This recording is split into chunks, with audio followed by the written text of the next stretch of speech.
What up, peeps? Tony Baker here, back with another movie review. This time I'm reviewing The Grudge 2020. I gotta say the year because, you know, it's a remake slash sequel of The Grudge. If you're not familiar with The Grudge, it's the story of when someone dies in a home and it's like great trauma and stress and rage.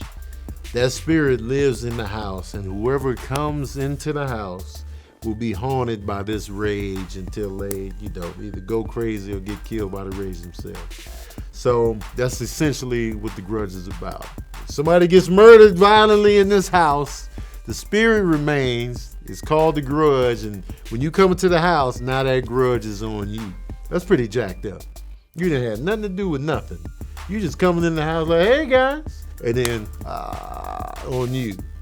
And now, The Grudge was a Japanese horror film that came out in 2002. They remade it on the American tip in 2004 to great success. It grossed over $100 million at the box office. Sarah Michelle Gellar was in it. They made a sequel, didn't do as good as the first one, which is usually the case. And now, they're making another one in 2020. Nobody really asked for this. Nobody really asked for it because it's not technically a sequel, and it's not an origin story, so it's kind of just like we just gonna continue on. But nobody was really wanting it.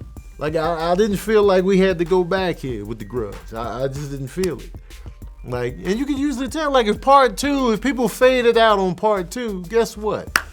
They're not here for another reinterpretation of it 10 years later. Like, no, like it's not, you didn't have to go there. You know what I mean? And so we're back. Now it's a story of, a woman that was working in this house. Then she brings The Grudge back to her family back stateside because she was in Japan. She goes and then, the family gets murked up, and now somebody else moved into the house, and then we open up on a homicide detective that's new to the district because she lost her husband to cancer, I believe.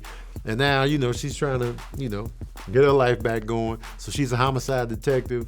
They find a body out in the woods, and it's like, yo. And then this other cop, played by Damian Bashir, he's like, yo, I know this lady. It's about that one case at this one house. She sees him freeze up, and so she's like, yo, what's up with the house? What's up with the house? She just had to go do the extra digging. Her partner was like, yo, don't worry about that. It's an old case. Don't even worry. No, man, we got to solve the case. So she takes it in her own hands, and she goes into this house, and now the grudge is on her head. And then the way they tell the story, they jump back and forth in time. Like they go a few years before that, a couple years back from that, and they keep time jumping. And I didn't like the time jumps. Like, just tell us the story in a linear fashion. We'll be good with that. But they kept time jumping. I didn't like the time jump element. Like, and I don't mean they were teleporting. It was just the storytelling aspect of it. As she's looking up the case, they going back. What happened to John Cho and his family? And what happened to the original family? Like, who's the original grudge bearer? What about this old couple right here? I just didn't appreciate how they told the story in that fashion. And I wasn't really scared like I wanted to be. Like, I wasn't creeped out.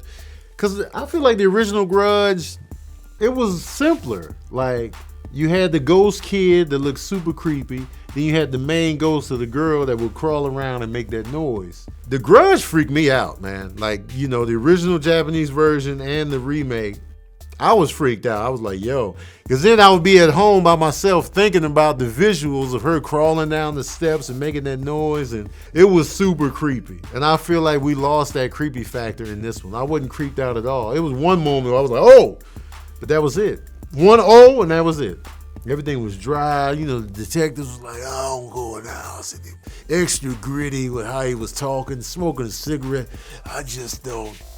Why'd you go in there? Don't go around. Dude, why are you talking like that? Speak up. Your voice is regular. But you just shouldn't.